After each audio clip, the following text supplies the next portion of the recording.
ជំរាបសួរសំណប់ចិត្តសំណប់បេះដូងទាំងអស់គ្នាទទួលទានអាហារហើយនៅបើមិនតន់ទេរីករាយអាហារជុំខ្ញុំមួយម៉ាមីចាម៉ាមីណែបបោហូហេណាបងប្អូនអើយសាច់ជ្រូកចៀនហើយនឹងត្រីប្រមាចៀនមួយប្រមាន់ចាបងប្អូនអើយងើបពីដេកឡើងញ័រសាច់ត្មងតោះតាផលិតញ៉ាំពីដេកមកដូចកូនក្មេងណាតោះតាបានញ៉ាំអញ្ចឹងហើយឆ្ងាញ់មិនឆ្ងាញ់ធ្វើទុកហើយសាច់ជ្រូកចៀនបងប្អូនសាច់ជ្រូកសាច់គោប្រឡាក់មកកូនកធុនពួកអីអានឹងអាហារដែលលឿនណា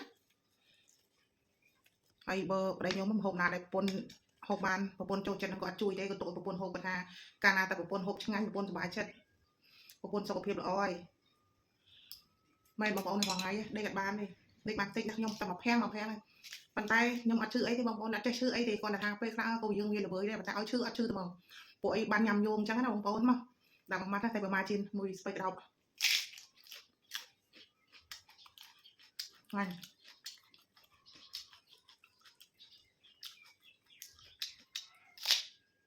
ហូប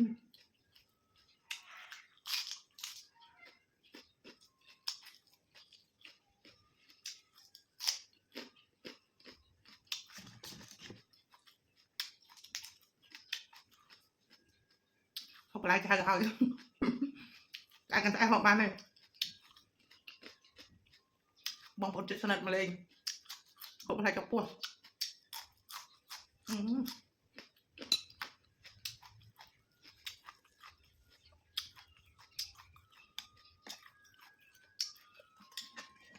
តែប្រមាណជាហ្នឹងបងប្អូនរៀងខុសមាត់ខ្ញុំបន្តិចបើខ្ញុំតម្រូវទៅមាត់ខ្ញុំដាក់ទឹកឆ្មាបន្តិចតែធ្វើគាត់ហូបដែរអញ្ចឹងគាត់អត់ហូបជូរទេយ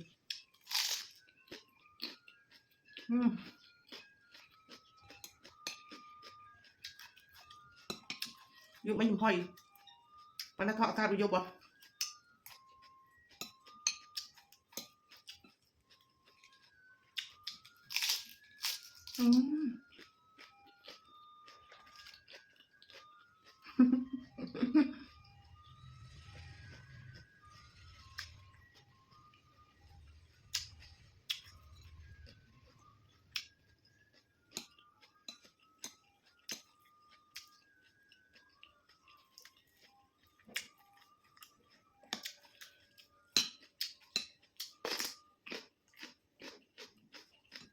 Ui.